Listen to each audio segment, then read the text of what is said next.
রে বাবা ওরে বাবা তেরো দিন তো মা কোলে দেখো না বাবা। হাসির কথা শুনে হিটু শেখের মায়ের কান্না। সম্মানিত ভিউয়ার্স, আপনারা জানেন যে মাগুরা যে ঘটনাটা ঘটে যায়, ৮ বছরের শিশুটাকে ধর্ষণ করে মেরে ফেলা হয়েছে। সেই অপরাধীর নাম হিটু শেখ, তার সাথে আরো বেশ কয়েকজন জড়িত ছিল।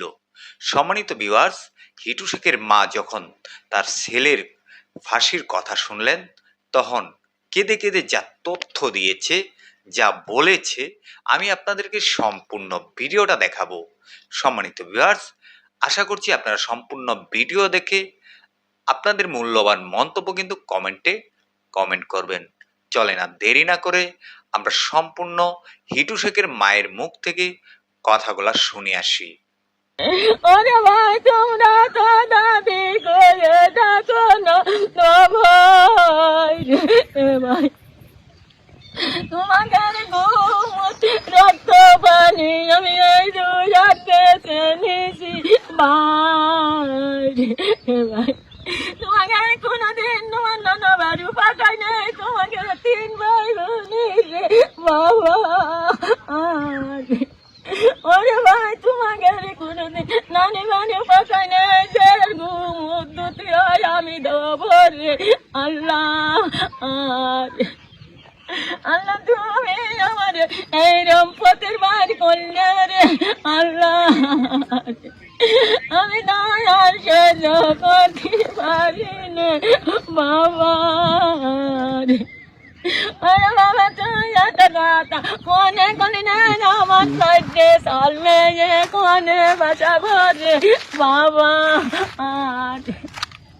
आज के তুমি আমাদের পথে তুই তোমরা আজকে আইনে ঘরে দিলাম রে বাবা।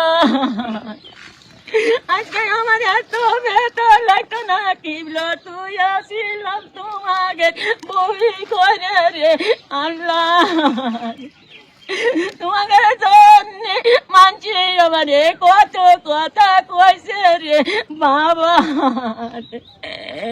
আমি মানছি কথা কানে কোন জমা দিন রে যে আমারে তারা দেখবে কি ডারে টানবে কি ডারে।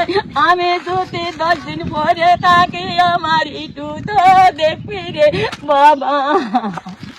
হাত থেকে বাবারে দেখবে না বাবা। আমি তো আর সহ্য করতে পারি না মারে। ওরে মা তোমাকে রুমাটি দে তুই বাড়ি আসে মাথা দিছিলাম বাবা। আজকে আমি বাড়ি কি করে ফেললাম রে মারে। 14 না মারে।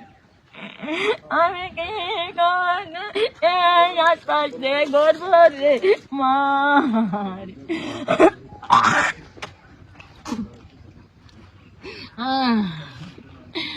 আল্লাহ বাড়ি জানে করেছিলাম গাছ কিনে কিনে এনে লাগাইছিলাম রে। এটা কি গাছ ছিল? ওগুলো কি গাছ? ভেঙ্গি গাছ, গাছ। এই যে একটা সোলম গাছ ফুল আছে গুটি ধরেছে, ওই একটা আম গাছ, আর ওই যে পাশে তেঁতুল গাছ, আর ওই যে আর এই দুয়ারে আম গাছ দুটো, ওই একটা ভেঙ্গি গাছ, আমরা গাছ, এই একটা আম গাছ, এই একটা আম গাছ।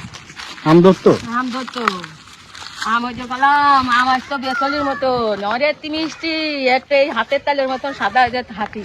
এই একটা মেহঙ্গি গাছ, ওই একটা আম গাছ, ওই যে একটা আম গাছ, এই আম গাছ, ওই যে সব কাটিয়ে নিয়ে চলে এসে ওইটা বড়ই গাছ গোয়ালির মধ্যে ছিল। আমার মনি কাটি চাইছে, আমি কইছি না রে কাটিস নে থাক, ওই গোয়ালি পানি পড়ে। তাও কয় মা তুমি আমার গাছটা কাটতে দিলে না, এই তো গোয়ালি পানি যাচ্ছে, যাক গরু ওদিক থাকবে পানি আমি যে চলে যাবে। আমি কাটতে দিয়েছিলাম না, যে মনিরা বড়ই দানি মানুষের দুয়ার দৌড়ে যাবি, সেই বড়ই গাছও কাটিয়ে নিয়ে গেছে। আল্লাহ বড়ই গাছ তারপরে এখন আমার সব নিয়ে চলে গেছে। আরে টাকার মাল, টাকার মাল। গাছ গাছালি সব কাটে নিয়ে গেছে, সব নিয়ে গেছে, কিছু নাই, আমার সব শেষ। আর এই যে কত এই একটা আম গাছ দিয়েছে, আর এই যে নিম গাছ, আর ওই একটা আনবি, আর সব নিয়ে চলে গেছে। নিক নিক নিক, আল্লাহ তুমি নিতে দেছো নাও। আমি যদি আবার লাগানোর মতন তৌফিক আমার দাও, আমি আবার লাগাই খাবো, আমি আবার লাগাই খাবো। আর আমার কোনো পথ নেই, আল্লাহ তুমি আমার বিচার করিও। আর কোনো পথ নেই, আর এখানে আমার থাকার জায়গা নেই, রান্না খাওয়ার জায়গা নেই। আমি এখানে কনে আকুয়া চাল যা। সম্মানিত ভিউয়ার্স, এই যে কথাগুলো শুনেছেন, কথাগুলো কতটুকু ভালো লেগেছে অবশ্যই আপনাদের মূল্যবান মন্তব্য কমেন্ট করে জানাবেন। সবাই ভালো থাকবেন, সুস্থ থাকবেন। হয়তো পরবর্তী কোনো একটা আপডেট নিয়ে আমি আপনাদের মাঝে হাজির হব। আসসালামু আলাইকুম।